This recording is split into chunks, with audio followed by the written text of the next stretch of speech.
So I've given you a couple different options for why the home inspection is important and how you can use it to your advantage when buying a house and also when selling a house.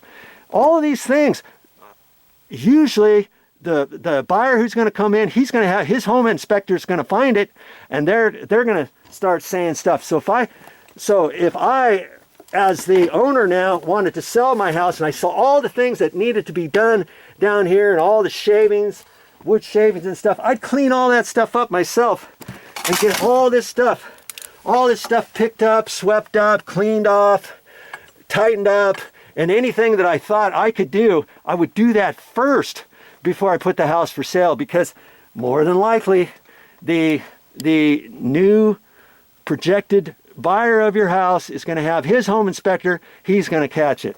I had a house where I was selling it, and there was a couple 2x4s underneath the house. I don't know why I left them there, and there was a couple wood shavings, hardly anything, and they came back and they said, the termite inspector. You had a termite inspector had to come, and you have a homeowner's inspector. And the termite inspector, he saw this wood underneath your house, Joe, and now they're going to have to treat, because it's under there. And mind you, the house was only like 2.5, 3 years old. He said, because we've seen it, now we're required to have the termite inspector is saying he wants to spray underneath the house because he had to move some 2x4s and because he had to pick up some little pieces of plywood here and there. And at that point, I wasn't in a position to clean it out and then have to deal with the termite inspector and everything. I just shook my head, and I don't know how much they charged to do that. I think it was $800 or some ridiculous amount. Granted, they ended up having to spray underneath the house. They sprayed underneath the house so that they could get a clean termite inspection, and I had to pay for it. Had I not had any wood underneath the house, had I not had any wood shavings anywhere, and all this stuff cleaned up and stuff, I would have the termite inspector wouldn't have caught anything. But because all this stuff was there, nope, that's a termite. That's termite food. Even though he didn't see any signs of termites, mind you, he said it's a possibility of in the future having termites, so he wouldn't sign off on his termite inspection until all of the stuff was cleaned up underneath the house. And he did the extra by spraying everything. He sprayed the dirt.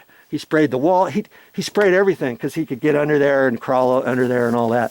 So see, even when we bought this house, I'm first peeved that the home inspector, who's working for the realtor, who's representing me, that he didn't catch any of this stuff. And then the termite inspection, the realtor came back to me and showed us the termite inspection. Oh, everything's fine. He didn't see anything. There's no troubles anywhere, and he had it all signed off. Another reason why I didn't feel I had to come down here. If he would have seen all this stuff, I could have walked down here and said, "What's the deal?" And then we could have went back to the owner, the buyer, the seller, and said, "Hey, this is what they're going to have to do. It's going to cost this much, and we want to subtract that from the overall cost of the house." Or whatever. We could have had the negotiating power on ourselves. But the termite inspection, it came up clean. And that was before I found all this stuff going on with that deck. If you haven't seen those videos, you're gonna be shocked at all the stuff I had to do on the outside deck. How to repair a dry rot deck, or how to replace a dry rot deck. I don't know what I've got it titled on my playlists. You look at that, you're going to be shocked and amazed that my homeowner's inspector, he didn't catch it, and a termite inspection didn't catch it. Shame on them. I'm still, whenever I think about it, you can tell I'm not very happy right now, am I? I am not very happy when I think about it, when I talk about it. It just pisses me off when I even think about it. But you know what? I always try to look at the silver lining to every negativity that's in my life. I try to.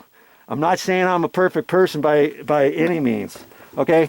But because of all the things I found wrong on that deck, I was able to do it on my own, and I was able to make all kinds of videos and put those on my channel.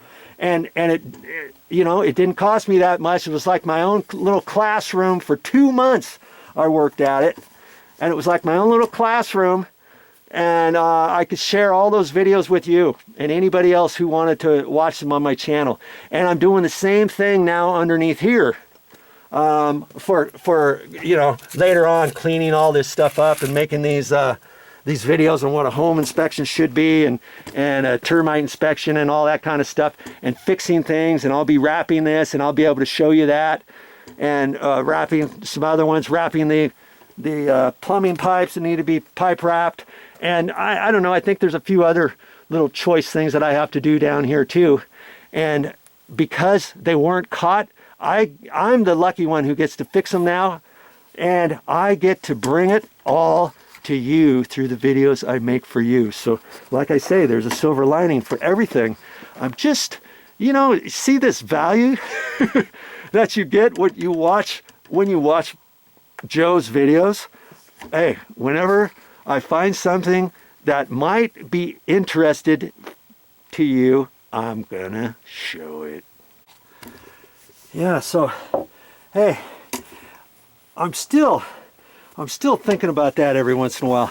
And see, that hole there goes underneath to where the deck was. Well, that hole wasn't even cut out there. I ended up having to cut that out. And the homeowner's inspector, he should have caught that. The termite inspector, he should have caught that, saying, hey, we saw an area where we can't get to underneath your house, so we're not responsible for any of that area. Unless somebody cuts a hole in there and we can inspect in there, we're holding that area. We're not responsible for that area. And I would have made them, before closing, had we have gotten that, we would have said, hey, let's have the seller bring somebody in here, cut the hole, have them look in there to make sure everything's okay.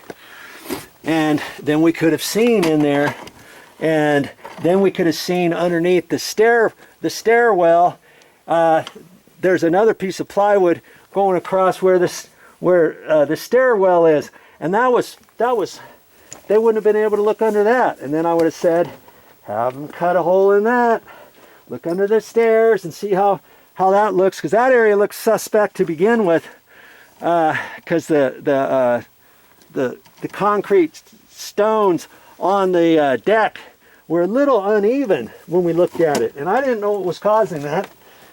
And but then when the inspection report came back, oh no dry rot, no nothing. He didn't mention it. He couldn't get under here. He didn't mention he couldn't get underneath the stairs. Everything's fine. You know, they would have caught all that. And so we didn't know any of that until after we moved in. Could we have had any recourse had I not wanted to fix it myself and say, okay, I'll make some videos. We won't put up too much of a stink. We won't take them to small claims court. We won't take them, we won't talk to the realtor and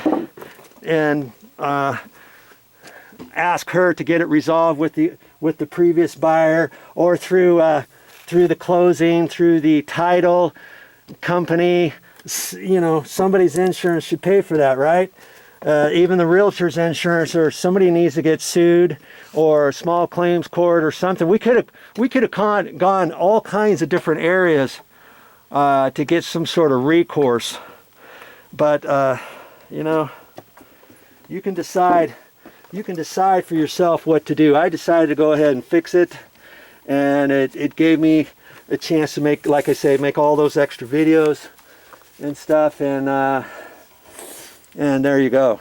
But you know, you can do whatever you want, but at least you've got a little bit more information than what you previously had you not been watching my videos on this subject.